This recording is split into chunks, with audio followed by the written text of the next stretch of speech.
Hello, good day everyone. Today we are going to discuss the second module of our quarter 1, which is entitled Summarization of Text. This is again Ma'am Erica, and I would like to welcome students. How is everyone doing? I hope na nasa maayos at ligtas na kalagayan naman ang bawat isa habang nakikinig sa lesson na ito. So before we formally begin again, I would like to apologize if there will be unnecessary noises behind my voice na hindi talaga siya maiiwasan. And let us proceed with our lesson. So what should we learn today?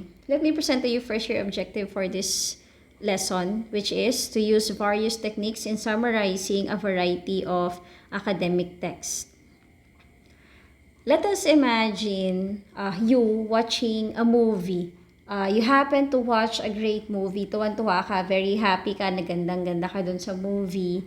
And you wanted to share it with a friend. So how do you tell your story? How do you tell the story of the movie? Or how do you tell to your friend yung movie na napanood mo? Do you tell it in details? Yung eksaktong sinabi ba ng bida, yun ang sinasabi mo, or kung paano ikinuwento doon sa pelikula, ganun mo ba siya kinukwento? Or do you use your own words in retelling the story? Do you read do you read yung mismong plot summary niya sa harap ng classmate mo? O actually tinatagalog na natin minsan, 'di ba, pag ganun. So yung summarization of a text, ginagawa na natin siya, hindi lang natin alam. Ngayon, nakakapagtaka lang na bakit kapag nagsusummarize tayo ng text sa school, hindi natin siya magawa. Even if it's in Tagalog, ang gagawin lang ng iba minsan, kukuha lang ng ilang lines dun sa binasa or dun sa mismong text, tapos yun yung pinagtatagpi-tagpi, which is wrong. So imagine yourself telling a story or telling a movie na napanood mo na to someone or to a friend or to your mom or to whoever na gusto mong kwentuhan. So ganun yung pagsa-summarize. So our topic again is summarizing a text.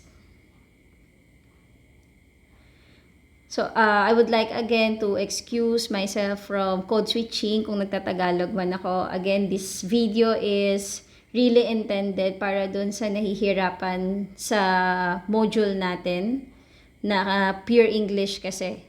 So, nagtatagalog tayo dito para mas madaling maintindihan at mas maipaliwanag ng maayos yung mga concepts. But I highly encourage everyone to try to speak in English, and when you submit your papers and when you submit your requirements, it must be in English. Okay, first we have to define what summarization is. Summarization of a text teaches you how to take a large section of text and reduce it to the main points for more concise understanding. Upon reading a passage, summarizing helps you learn to determine essential ideas and consolidate important details that support them. It is a technique that enables you to focus on keywords and phrases of an assigned text that are worth noting and remembering. So, pag nagbabasa tayo, hindi naman natin kailangang i-memorize word by word. No? Halimbawa, yun nga, nagre-retell tayo, yung pelikula na ni-retell mo, do you memorize it word by word? Yung, lalo na kung may narrator, talaga bang may ganun ka, sasabihin mo, kung ano yung mismong sinabi, di ba hindi? Pinaparaphrase mo na siya or ginagamitan mo na siya ng sarili mong language at saka yung sarili mong delivery. Minsan nga yung script ginagaya mo pero hindi mo pa rin makopya ng buo kasi nga kulang-kulang din yung hindi mo siya maalala. So summarization teaches us how to make a large selection of text into a smaller one. Kasi mahirap din naman na palagi na halimbawa nag-aaral tayo. So when we summarize, pag buo yung nilagay mo, mahihirapan kang matandaan. Okay? So kailan mo siya mas madaling matatandaan kung ang gagamitin mo ay sarili mong word. Same as yun dun sa idea na sinusulat mo, di ba? Habang sinusulat mo, lalo mo siyang naaalala. More pa kung, what more pa kung sarili mong words yung ginagamit mo. So, it helps you learn to determine essential ideas. So, sa paraan ng pag-summarize, mas lalo mong nakikita kung alin ang essential at saka alin yung, when you say essential, yun yung importante. Yung mga key points lang. So, pati yung mga nagsusupport sa kanya, makikita mo din kung kailangan pa ba yon yung idea niya, kung kailangan pa bang i-mention. Halimbawa, yung palabas, pati ba yung mga kapitbahay ng bida, dinidikta mo pa? Hindi na, diba? Hindi mo nga din tinatandaan, hindi mo kinikilala yung mga kapitbahay, pati yung mga supporting actors, diba? Ang ikukwento mo lang yung related or yung yung merong importanteng role doon na related doon sa bida. Okay? So when you summarize, it is important that you know how to note and remember. You have to take note of the words para hindi mo siya makalimutan at magtuloy-tuloy ka sa summary mo. At saka yung para hindi ka mawala. Kasi minsan you're beating around the bush. Tapos pag binuo mo na yung summary mo, makikita mo kalat-kalat siya. So let us move here. Para ma-prevent natin yung mistake na yon sa pagsa-summarize, we have these simple steps in summarizing texts. Number 1 is to read the text comprehensively. The very first step in making a summary is to have a comprehensive reading skill. Of course, para ma-summarize mo yung isang text, kailangan naintindihan mo siya. Ganon din sa movie, kailangan naintindihan mo siya para maikwento mo sa iba. Kasi pag hindi mo naintindihan, hindi mo siya kayang ikwento. So, part of that comprehensive reading skill, yung mga unfamiliar words, kailangan na na-unlock mo na siya. Kung hindi mo naintindihan yung word, lalo na at in English to, you need to have your dictionary with you. Or you need to use your skill in identifying the meaning of words using context clues. Anyway, ngayon naman napakadali na. Hawak mo lang yung phone mo. You can ask the meaning of words, diba? Kahit hindi ka online, nakakapag-download naman tayo ng dictionary which you can use sa unlocking ng difficulties of words. Number 2 is to write the main statements. Underlining or marking the main ideas from a text is the next step. Sometimes you don't need to write. Sometimes you just have to highlight it. Lalo na kung printed copy na siya or sa'yo na siya. Or hindi ka naman nakikinig. Binabasa mo siya at hindi mo siya pinapanood. Kasi kung pinapanood mo siya or pinapakinggan, you will find it difficult, of course, to underline it. Or tandaan kung saang oras siya nagpakita, diba? So, you better take note.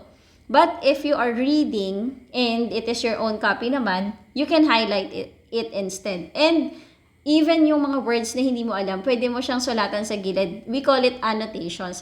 Nilalagyan natin siya ng mga annotations. Next, number 3 is to list down supporting details. Look for the details that support the main idea. Mapapansin nyo yan habang magdi-discuss tayo or sa mga susunod na mga discussions.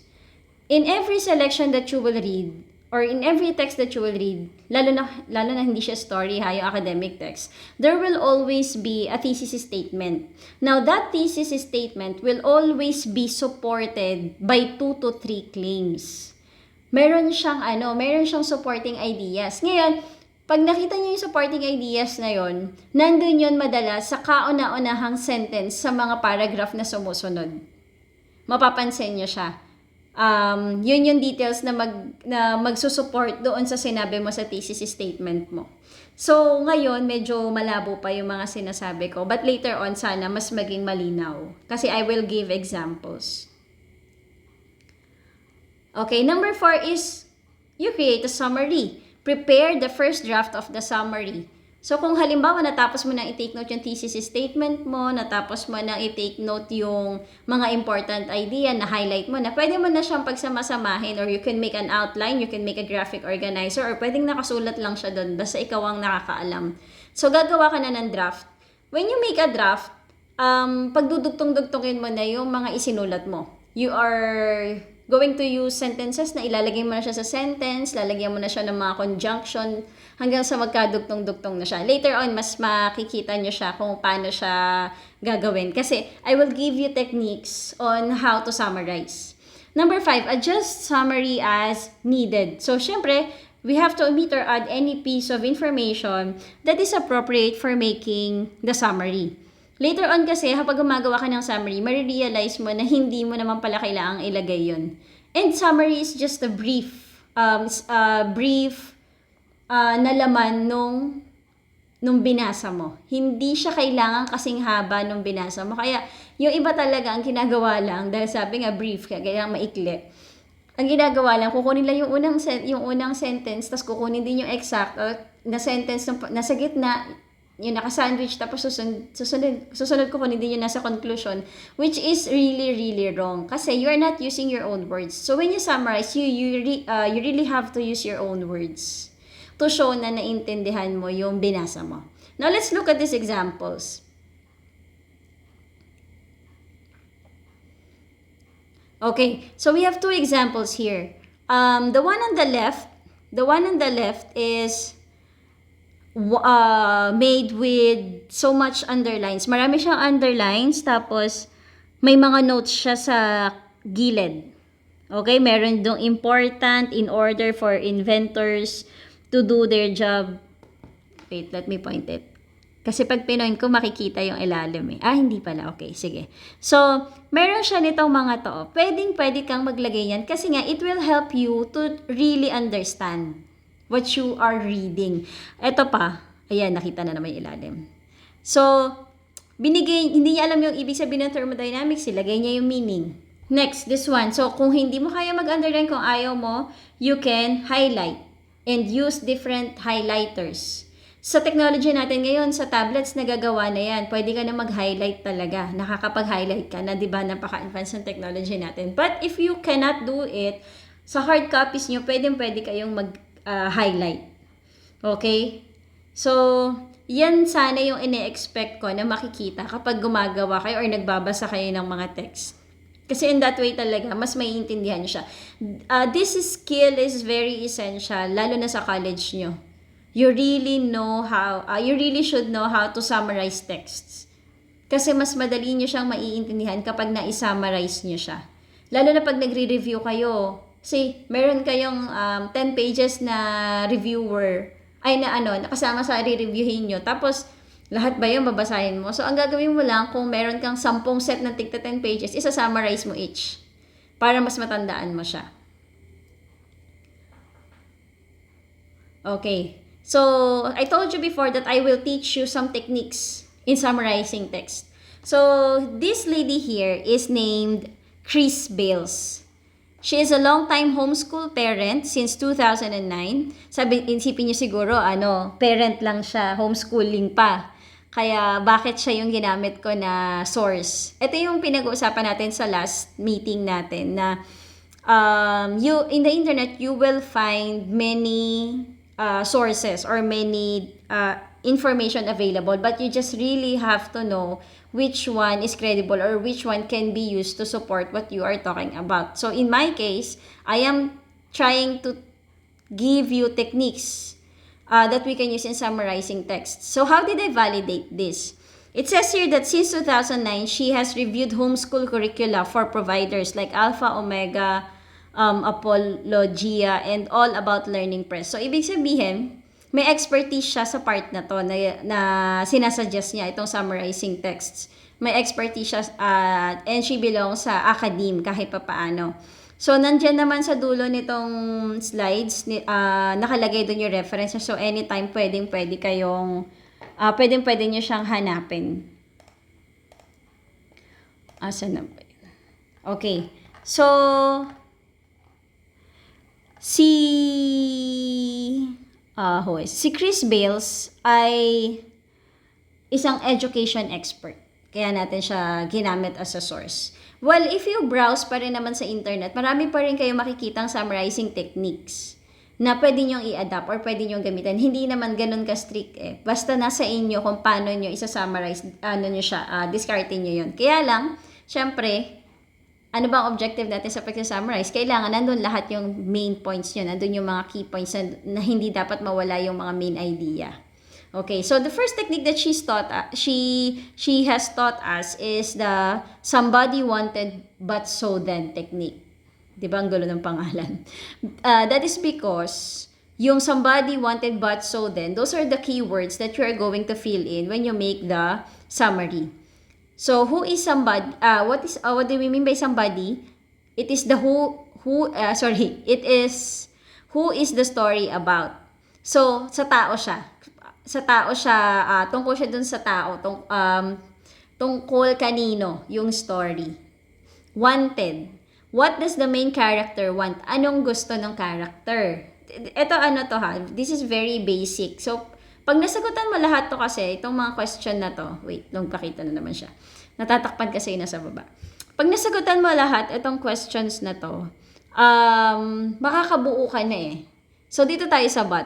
Identify a problem that the main character has encountered. So, kailangan mong i-identify kung ano yung problem na na-encounter nung main character, which is the conflict, di ba? Yun ang start ng conflict eh. Basta nagkaroon ng problem ang main character, that is the start of the conflict. Papunta ka sa climax, mapupuno muna yon ng madaming conflict.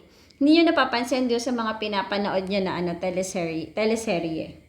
Bago pumunta doon sa mga sa peak nung teleserye, di ba may mga nauna siyang episodes, yung mga K-drama, may mga unang episode. Doon sa mga unang episodes, ipapakita na okay yung buhay, normal yung sitwasyon ng character, okay naman siya, walang problema. Pero pag nagkaroon siya ng isang problema, sunod-sunod na yun, palala na ng palala. Mapapansin niyo yun because that is the build-up. Kailangan yun sa story talaga. So, yung pinakamatinding build-up niya, mapupunta sa climax. So, nandun na yung pinakamatinding mangyayari. Okay, so next, we have the so. How does the main character solve the problem? So ito na. So nagpatong-patong yung problema. Dumating na siya sa climax ng story. After ng pinakamalaki yung problem or yung turning point ng story, slowly, the problems will resolve itself. Kusa siyang mariresolve. Kaya pababa na yung energy, pababa na yung conflicts. Sasabihin mo lang kung paano na-solve yung problema na sinabi mo dun sa una, sa but. Then, tell how the story ends. Let us see this example. Yung nandito example to. Somebody is Little Red Riding Hood. She wanted to take cookies to her sick grandmother. But, ito na yung problema niya. She encountered a wolf pretending to be her grandmother. So, ano ginawa niya? She ran away crying for help. And then, ano ang ending? A woodsman heard her and saved her from the wolf. So, pag ito binuo mo, ano pa lang to, draft pa lang to. Pag binuo mo to sa summary, lalagyan mo na siya na once upon a time, on a sunny day, there was a girl named Little Red Riding Hood. Dugtong mo na to. She wanted to take cookies to her sick grandmother. But, however, she encountered a wolf pretending to be her grandmother. So she ran away, crying for help. Then later on, a woodsman heard her and saved her from the wolf. So, pag pinagdugtong-dugtong mo siya, dagdagan mo lang ng konting palabok, boom, it's a summary. Okay, next technique. The next technique that Chris is sharing with us is the Sac Method. So, ano naman yung SAC? SAAC. S stands for state or the name of the article, book, or story. So, this can be a book, this can be an article, or this can be a story. A sign is the name of the author. Action, what the author is doing. So, ano yung ginagawa ng author? Kasama ba siya dun sa story or is he the one telling the story? Ganon. Complete the sentence or summary with keywords and important details. Okay, so sa SAC method, it is important that we remind our students the types of details that belong in a summary. Kailangan aware ka muna kung ano-ano ba yung mga details na kailangan natin para sa summary. Kasi pag hindi mo alam, hindi mo din siya mailalagay ng tama dito. Okay? However, SAC does not include clear guidance about what details to include. Kasi nga, ayun, kaya dapat alam muna nung magagawa. So, siguro ano tong SAC, kapag ano na, yung medyo magaling ka na mag-summarize, pwede mo na siyang gamitin. Pero let us see the example. So, state, so this is the title, The Boy Who Cried Wolf. This is the title of the book. Assign. It is by Aesop, a Greek storyteller. And then the action, Aesop tells. Okay. Complete. What happens when a shepherd boy repeatedly lies to the villagers about seeing a wolf? So again, pag pinag-connect mo yan, kaya lang ito kasi medyo hiwa-hiwalay siya talaga. Kaya dapat medyo magaling ka na mag-summarize bago mo gamitin tong Sac Method. So this method is not really recommended for beginners. Excuse me. Next is the 5 W's and 1 H. This is very basic. The 5 W's stands for who, what, when, where, why, and how. So, pag sinabing who is the story about, ibig sabihin, sino? Tungkol kanino yung story. Or, what did they do? Ano yung nangyari sa story? When did the action take place? Kailan nangyari yung story? Or, kailan? Where did the story happen? Yung setting, saang lugar siya nangyari? And then, why did the main character do what she did? Kasi sinabi mo kung ano nangyari, what did they do? O, doon naman sa why, bakit ginawa ng character yung ginawa niya? And lastly, how did the main character do what he or she did? So, here's an example. Who? The tortoise. What? He raised a quick, boastful hare and won. When? When isn't specified in the story, so it's not important in this case. So, kung wala yun namang in-specify na when, okay lang yun, wag niyong ipilit. Pwede siyang alisin.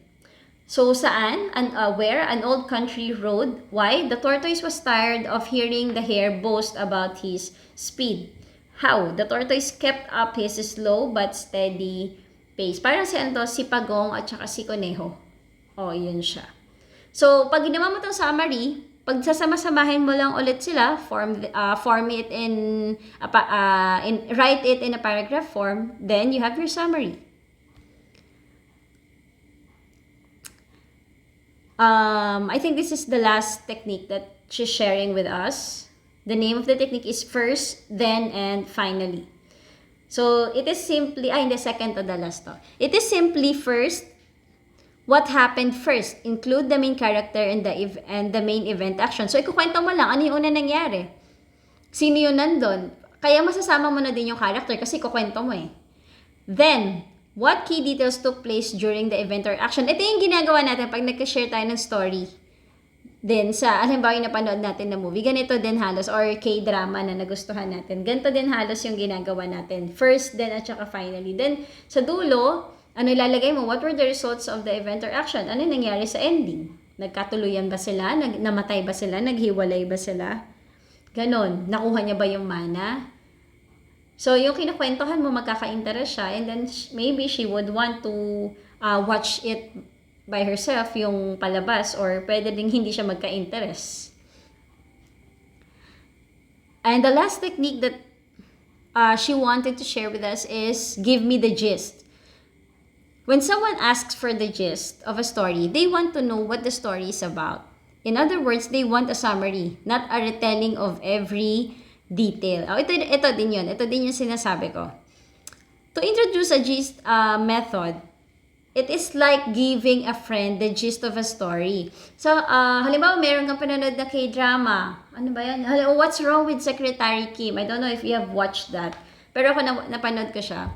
What's Wrong with Secretary Kim? O, pag tinanong ako, pag nagkwento ako, halimbawa sa kaibigan ko, uy, ba't mo pinanood yun? Sabi Wari sa akin, maganda ba? Sabi ko, oo, tungkol siya sa secretary, tapos nagkainlaban sila.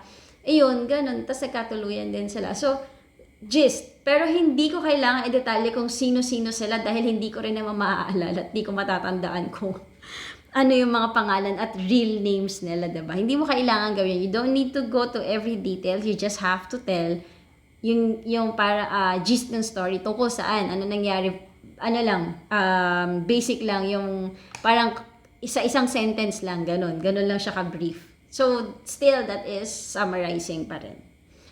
Okay? So, let us try these exercises. I hope you understood the summarization of texts and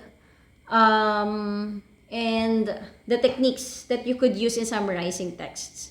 So for your exercises, I want you to read the copy of a talk given by Mr. Matt Walker, as he is a sleep scientist who shared his findings on how caffeine and alcohol affect your sleep. O, yung iba makaka-relate dito, yung mahilig magkape, yung mahilig uminom, tapos sasabihin mo, o inom ka ng kape kasi nakakatulog ka din naman. Basahin mo to, or kung ayaw mong basahin, ipopost ko yung link diyan sa detail nung tawag doon, diyan sa detail nung sa YouTube, sa title niya, sa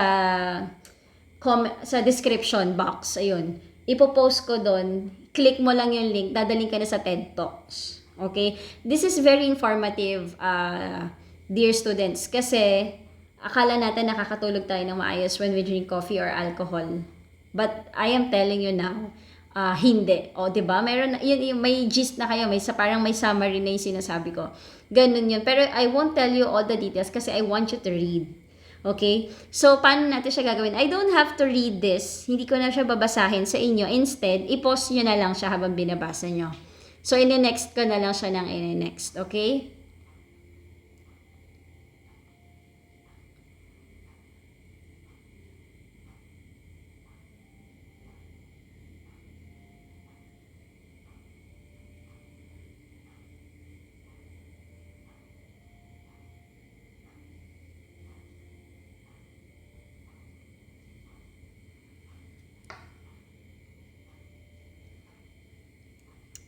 Medyo mahaba siya, pero kung papanoorin nyo siya sa YouTube, 4 minutes lang siya. Tinranscribe ko lang kasi kung ano yung nandun. So, kung ano rin yung sinabi nung nasa YouTube na video, ito din yun.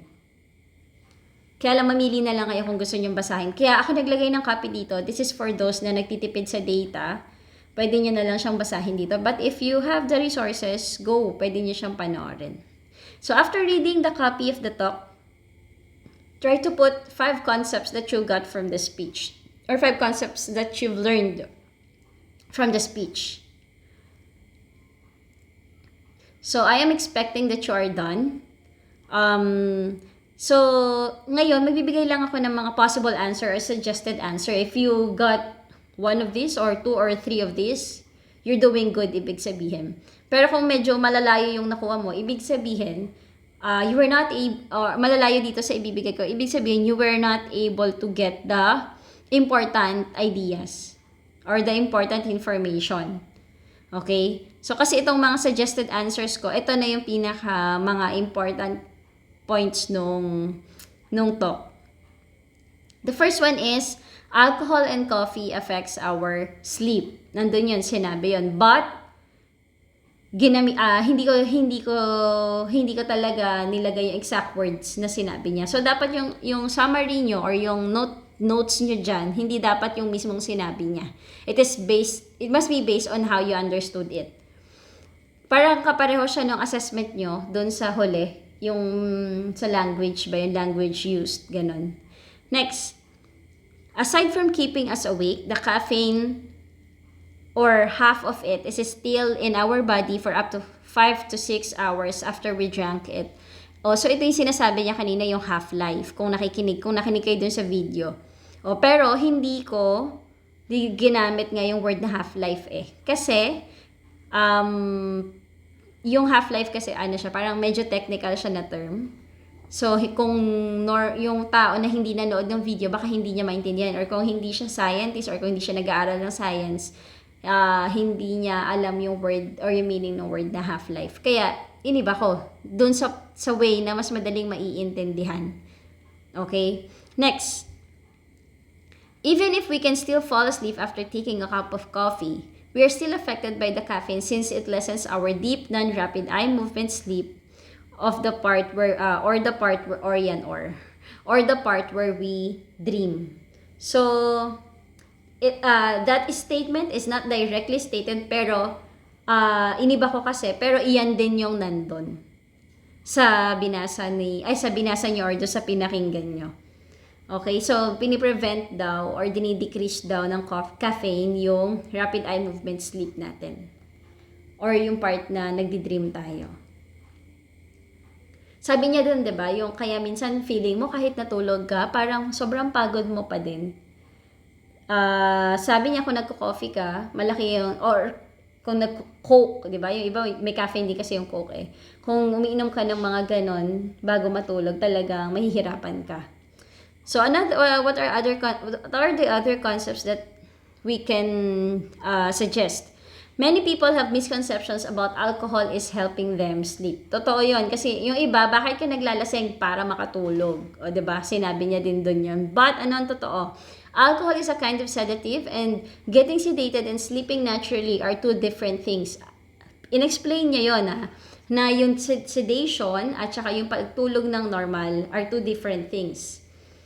Next, alcohol can wake you up frequently through the night. Meron din siyang mahabang explanation dito, pero pinaikli ko siya. This is how we summarize. This is how we get points. Nakabullet lang siya, yung mga points na ano. Tapos, kapag ginawa mo na siya ng summary, sinummarize mo na siya, bubuin mo na siya in a paragraph containing yung mga important details na nakuha mo. Alcohol can prevent you from having dream or REM, rapid eye movement, sleep. So, siguro na-experience ng iba sa inyo to nakapaglasing or baka sobrang antok nyo, hindi nyo na maalala kung nanaginip kayo or hindi. Hindi ko alam, pero siguro yung iba nakaka-relate dito. Okay, so if you've got all 3 or 4 concepts correct, that is good. Ibig sabihin, nasa tama ka, tama yung ginagawa mo. But if you did not come up with any concept, ibig sabihin, hindi mo naintindihan yung binasa mo or hindi mo naintindihan yung pinakinggan mo. That's what I am talking about a while ago, na if you did not comprehend the text well, kung hindi mo siya naintindihan, hindi ka makakagawa talaga ng summary. So the first thing that you should do really is to comprehend and to understand it. How are you going to do it? Unlock the unfamiliar words. Do not trust Google Translate na mag-translate sa inyo ng sentences kasi alam nyo naman, di ba, nagkakabuhol-buhol. Minsan nga pinagtatawanan nyo pa eh. Di ba? Word lang siguro yung kaya ni tsaka phrases ni Google Translate. Pero para i-paste mo yung buong text doon sa Google Translate, no. I don't think so. Okay. So, again, what are again the steps in writing a summary? Basically, number 1, it is to read the text comprehensively and then write the main statements. Ganun sa ginawa natin. List down the supporting details. Create a summary. And the last one is to adjust summary as needed. So for your assessment, read the text from hand to mouth on page 19. Use the graphic organizers below to list the advantages and disadvantages of speech and gesture. So ito na siya. Ipapasa niya na lang siya sa akin. Yung mga hindi pa nakapag-submit, just keep them coming. Okay lang, isend na lang sa akin. I have not yet set any deadlines. But maybe this coming week, kung halimbawa na i-post ko na yung third or fourth na video lesson yung video lesson para sa module 4 kasi dapat module 4 na tayo ngayon eh. So pag na-post ko na siya this week, we will have our summative test by next week. Okay? So I really hope that you watch this video lesson para mas may chance tayong makakuha ng mataas na result or mataas na score sa ating assessment. So your assessment will still be multiple choice at zip grade pa rin yung gagamitin natin. Okay? So here are our references. And good work. Thank you for watching. I hope to see you in my next video, which is to be uploaded very soon. Thank you and goodbye.